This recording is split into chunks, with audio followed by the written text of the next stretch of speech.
Ne laissez pas le diable devenir une pierre d'achoppement pour vous, pour être offensé au travail, et offensé à l'église, et offensé dans votre foyer, et offensé par votre mari ou par votre femme, et offensé par vos enfants, et offensé.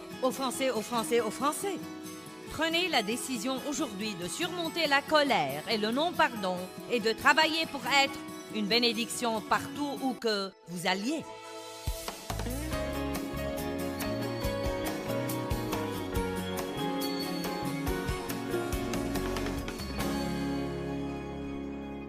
Ce matin, nous allons parler d'un domaine spécifique où nous avons tous besoin de progresser, et c'est de surmonter la colère et le non-pardon. Surmonter la colère et le non-pardon. Je me demande combien de personnes en colère il y a ici.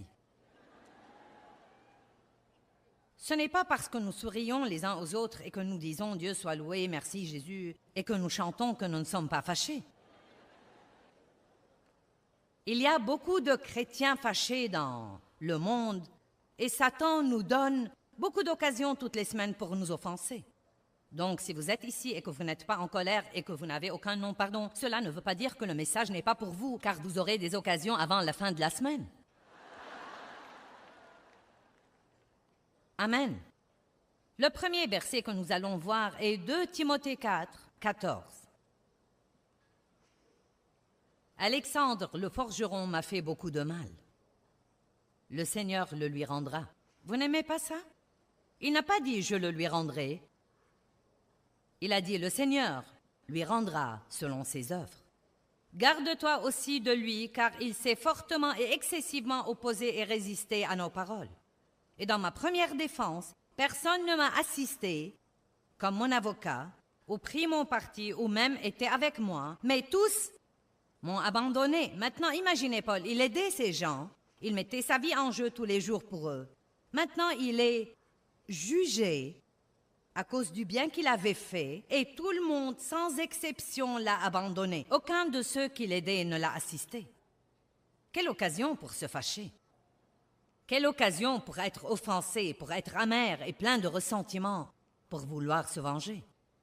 Mais vous savez, une personne, un homme ou une femme de Dieu qui a l'intention de suivre Dieu et de marcher dans la puissance, sait qu'il ne faut pas laisser ça arriver, car la vérité est que, même s'il était fâché contre eux, ça ne leur aurait pas fait de mal, ça n'aurait fait de mal qu'à lui. Dieu nous demande de pardonner pour notre bien, car nous ne serons pas libres quand nous sommes pleins de toute cette colère et cette amertume. Et ça ne change vraiment pas l'autre personne.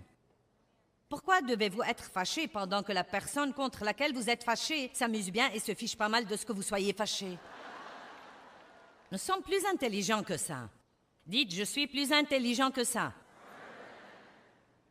Faites attention, je vais relire le verset 16. Dans ma première défense, personne ne m'a assisté comme mon avocat, ou pris mon parti, ou même été avec moi, mais tous m'ont abandonné. Et j'aime ça, qu'il ne leur en soit pas tenu rigueur. J'en suis plus étonnée que vous n'en avez l'air.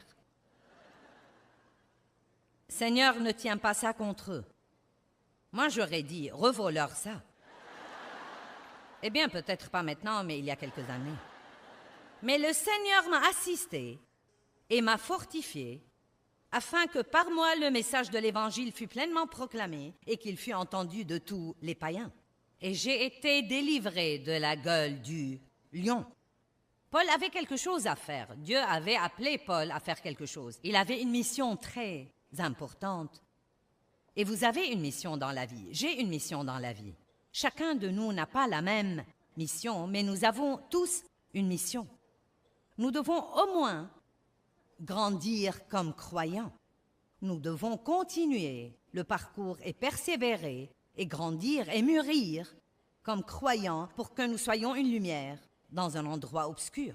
Et une des choses les plus importantes que Satan utilise contre les gens pour les faire trébucher et les empêcher de faire des progrès, c'est l'offense, l'amertume, le ressentiment et le non-pardon. Quand votre esprit s'en remplit, vous ne pouvez pas grandir spirituellement. Je veux que vous entendiez ça. Quand votre esprit et votre âme se remplissent de ça, vous ne pouvez pas grandir spirituellement. Encore une fois, quand votre esprit et votre âme et votre pensée se remplissent de ça, Vous ne pouvez pas grandir spirituellement. Vous trébuchez dans ces situations et vous arrêtez de faire des progrès. Plusieurs ont été offensés par Jésus. Et il s'était en fait appelé Pierre d'achoppement. Je ne crois pas que Paul se soit comporté comme ça parce qu'il en avait envie. En fait, je crois qu'il était blessé. Je crois qu'il était probablement fâché. Je crois qu'il avait probablement envie de se venger. Mais il comprenait le message que j'essaye d'apporter aujourd'hui, comme quoi, quels que soient nos sentiments, nous pouvons toujours choisir de faire ce qu'il faut. Et quand nous faisons ça, nous aurons une puissance de Dieu qui nous aidera à surmonter tous les obstacles dans notre vie et Dieu pourra toujours nous utiliser puissamment. Vous ne devez pas vivre selon vos sentiments. Vous pouvez surmonter la colère et le non-pardon et faire ce qu'il faut. Actes chapitre 7, verset 59. Vous savez, Étienne était un merveilleux homme de Dieu. Il était un servant. Mais il avait un si grand cœur envers Dieu que Dieu l'a également utilisé dans des miracles de guérison. Et comme tous ceux qui sont utilisés par Dieu, les pharisiens et les gens religieux et les négateurs l'ont poursuivi. Et il a mis du temps dans Actes à partager le message de l'Évangile avec eux. Et plus il disait la vérité, plus il s'emportait. Vous connaissez quelqu'un comme ça? Plus vous lui dites la vérité, plus il s'emporte. Vous savez pourquoi? Parce que la vérité blesse. Mais seule la vérité nous affranchira. Donc Étienne leur disait la vérité, et plus il disait la vérité, plus il s'emportait. Et ils étaient finalement si furieux qu'ils ont décidé de le lapider.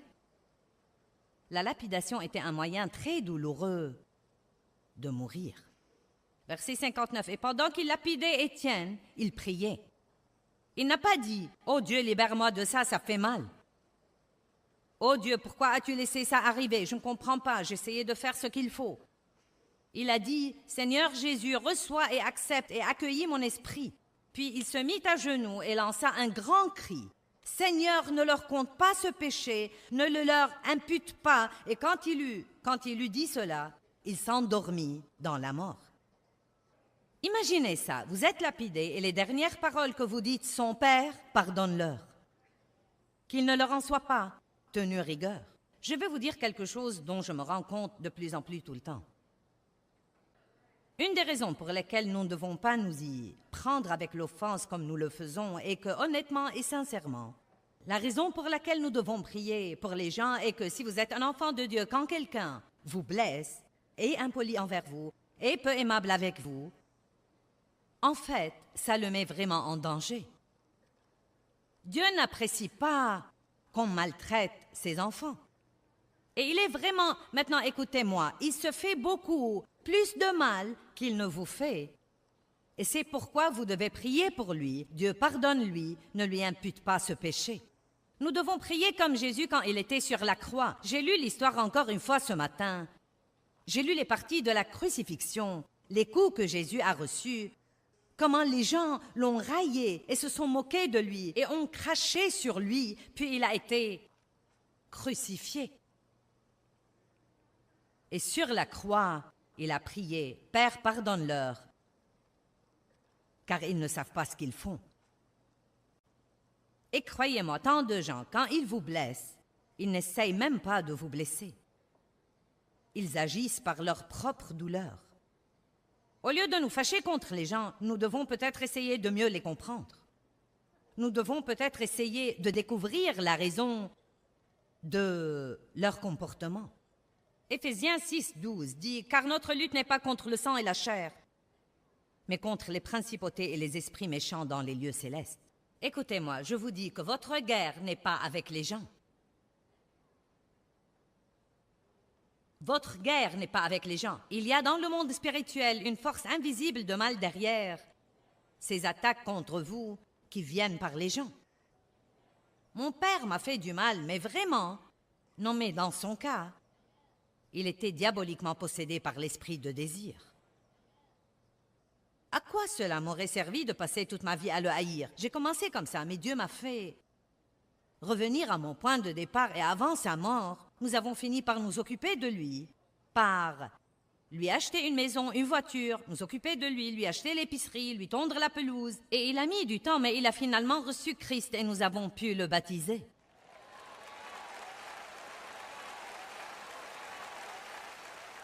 Il n'y a rien qui en dise plus long à vos ennemis que de continuer à être pieux avec eux. Mais ne laissez pas les gens vous marcher sur les pieds. Parfois, vous ne pouvez même pas rester dans une relation avec quelqu'un parce qu'il continue à vous blesser et à vous blesser. Mais vous ne devez pas vous fâcher contre lui. Et vous pouvez toujours prier pour lui, et vous ne devez pas être amer à cause de ce qu'il vous a fait. Rendez-vous service et pardonnez. Quand nous sommes blessés, nous commençons à blâmer. C'est très normal, vous voulez blâmer quelqu'un.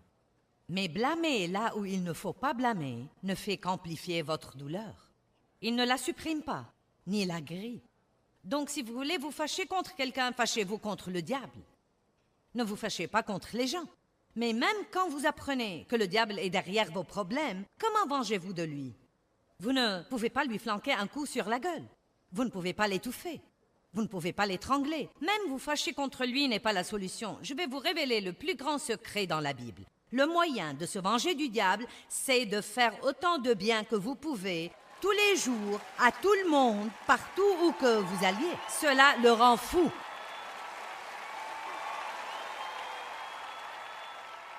Vous me comprenez?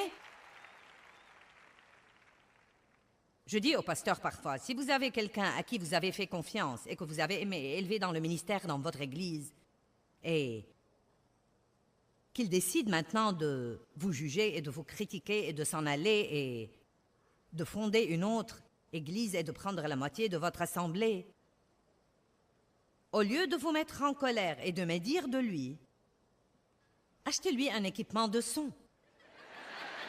Sérieusement, je lui achèterai un équipement de son. Je prierai pour lui et je le bénirai. Et à l'instant où vous faites ça, vous brisez la puissance de l'ennemi.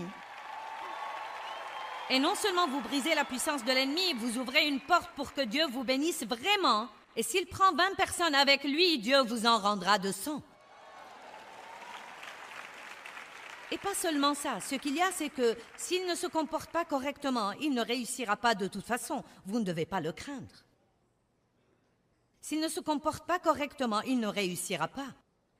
Il suivra son chemin et sera la même personne malheureuse qu'il était quand il était dans vos rangs. Amen.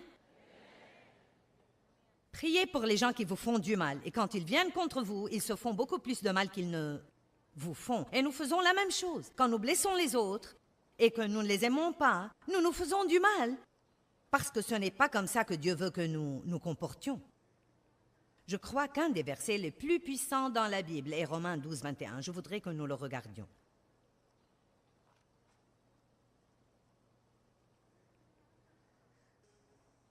Il dit, ne te laisse pas vaincre par le mal, mais surmonte et maîtrise le mal par le bien.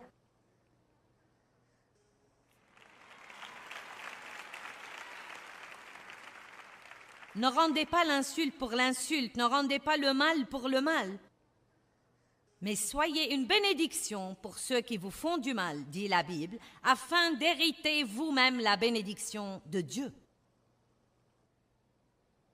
Quand les gens vous font du mal, vous pouvez soit être malheureux, soit être compensé par Dieu. Vous pouvez dire, Dieu, je ne vais pas être amer et plein de ressentiment, je vais m'en remettre à toi, je vais prier pour eux et j'attends ta compensation. Mais c'est ce que nous faisons si souvent. Si quelqu'un nous fait du mal, nous restons pleins de ressentiment. Si nous ne pouvons pas nous venger de lui, nous finissons à cause de la misère dans notre âme par nous en prendre à d'autres personnes qui n'ont rien à voir avec ça.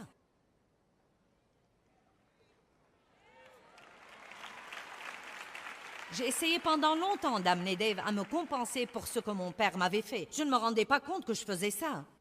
Mais essentiellement, je sentais qu'on me devait quelque chose, que quelque chose m'était dû. Et croyez-moi, j'en voulais à tout le monde. Et j'avais une attitude de droit dont le monde est rempli aujourd'hui. J'ai droit à ceci, j'ai droit à cela. Eh bien, c'est mon droit. Vous savez, personne n'a droit à rien s'il ne fait pas ce qu'il faut pour l'avoir.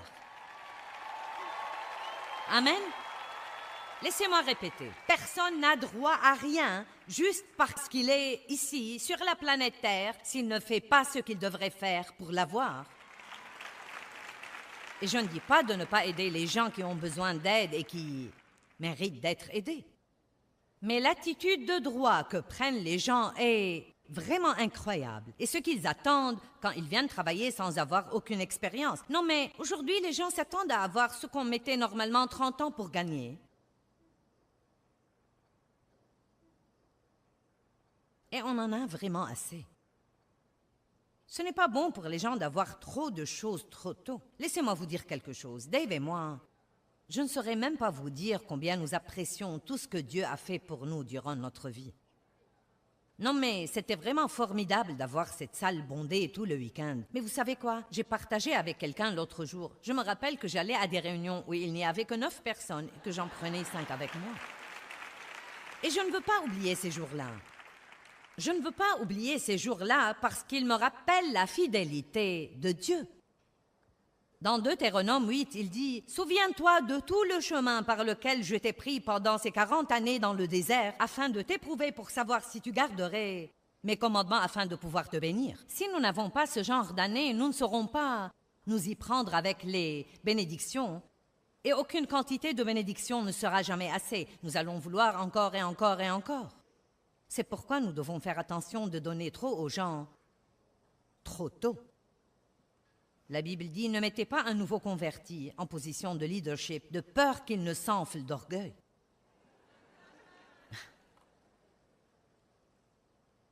J'ai fait des choses stupides dans l'orgueil dans ma vie, et vous?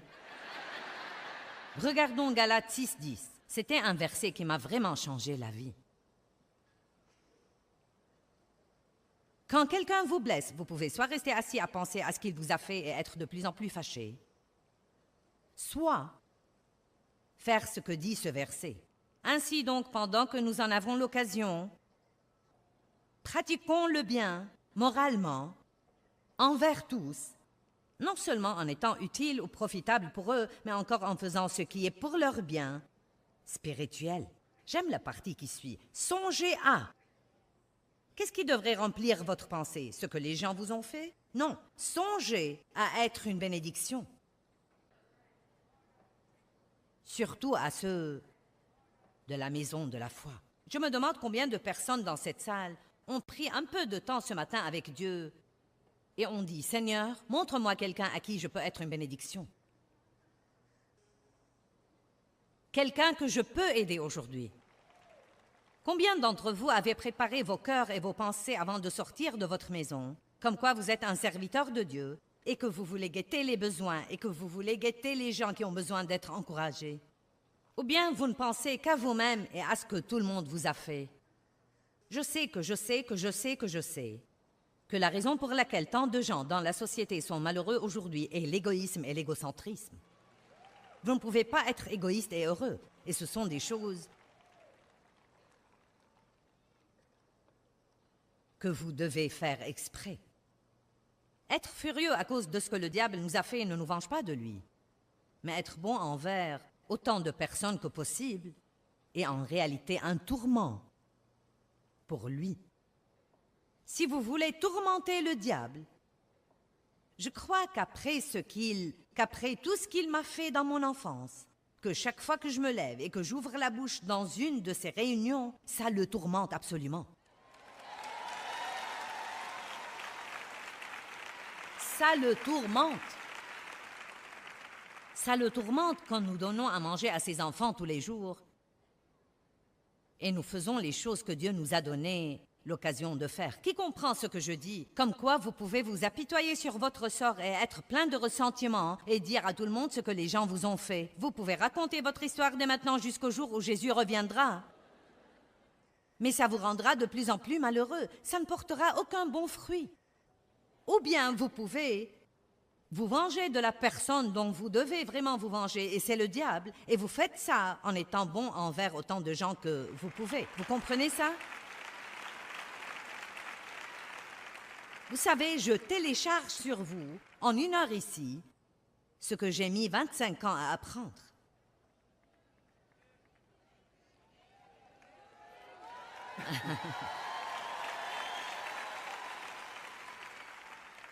J'espère vraiment que vous pourrez comprendre la puissance de ce que je vous dis. Dans Actes 10, 38, la Bible dit « Voyez comment Dieu a oint Jésus de Nazareth du Saint-Esprit et de force, et qu'il allait de lieu en lieu faisant du bien. » J'aime ça. C'est la simplicité de la vie chrétienne. Ne laissez pas le diable devenir une pierre d'achoppement pour vous, pour être offensé au travail, et offensé à l'église, et offensé dans votre foyer, et offensé par votre mari ou par votre femme, et offensé par vos enfants, et offensé. Prenez la décision aujourd'hui de surmonter la colère et le non-pardon et de travailler pour être une bénédiction partout où que vous alliez. Maintenant, nous revenons de nouveau aux sentiments. Joyce, je ne peux rien changer à mes sentiments. Regardons Éphésiens 4, 26 et je partagerai avec vous un exemple que vous comprendrez. Verset 26. Quand vous vous mettez en colère, ne péchez pas. Vous n'aimez pas ça? Quand vous vous mettez en colère, ne péchez pas. Donc ce n'est pas la colère qui est le péché. C'est en faire ce qu'il ne faut pas. Une certaine colère pourrait être un péché si vous êtes une personne coléreuse, si vous vous mettez en colère à tout propos. Non, mais si quelqu'un vous a maltraité, vous allez vous mettre en colère. Quand vous vous mettez en colère, ne péchez pas, que le soleil ne se couche pas sur votre colère, votre fureur ou votre indignation. Donc, s'il vous arrive de vous fâcher le matin, vous avez le temps pour réparer. Mais si ça arrive 30 minutes avant d'aller vous coucher, c'est dur.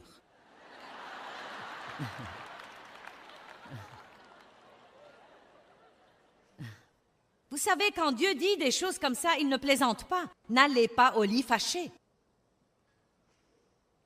N'allez pas vous coucher fâché. On ne sait jamais quelle porte ça ouvre à l'ennemi. Mais je ne peux rien changer à mes sentiments. Peut-être que vous ne pouvez rien changer à vos sentiments, mais vous pouvez maîtriser ce que vous faites. Je me rappelle, il y a des années, Dave et moi nous disputions ou... Qui sait, il y avait toujours quelque chose pour se fâcher. Je ne me rappelle même pas la dernière fois où Dave m'a mise en colère. Je n'ai plus le temps de toucher à ça désormais. Et vous non plus, si vous voulez la vérité, vous n'avez plus de temps à perdre dans votre vie à faire ça. Combien d'entre vous ont perdu leur temps à être fâchés? Est-ce que ça vous a fait du bien? Est-ce que ça vous a fait un petit peu de bien? Ça n'a pas changé votre ennemi non plus. Bon, donc je peux me rappeler que quand je m'allongeais sur mon lit, fâché, non mais très fâché. Et Dave commençait déjà à s'assoupir, vous savez que Dave... Et cela me rendait plus fâché. Et je dormais sur le bord du matelas parce que je ne voulais surtout pas le toucher. Eh bien, ne me touche pas. Et s'il avait toute la couverture, je gelais. Parce que je ne voulais pas lui demander la couverture. Laissez-moi vous poser cette question. Il dormait, il avait de doux rêves, et j'avais froid et j'étais malheureuse. Maintenant, qui était le plus intelligent? Et voici ce que j'ai découvert quand j'ai commencé à apprendre de maîtriser mes émotions et de ne pas laisser ces choses me maîtriser. Même pendant que j'étais toujours fâchée, je pouvais choisir, que tout le monde dise « je peux choisir ». Je pouvais choisir de me retourner et l'étreindre de son dos.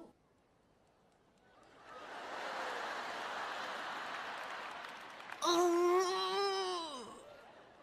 Dieu ne m'oblige pas à faire ça. S'il te plaît.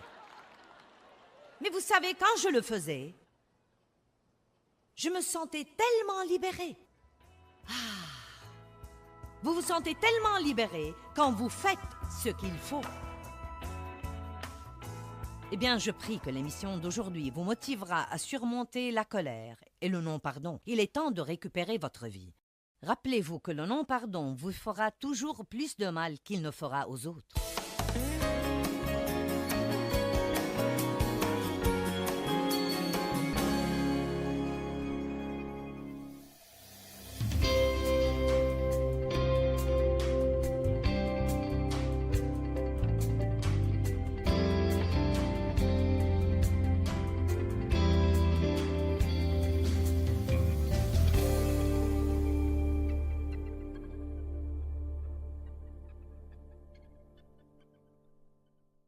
thôi mong chờ, vậy sao bật khóc cho ngu ngơ.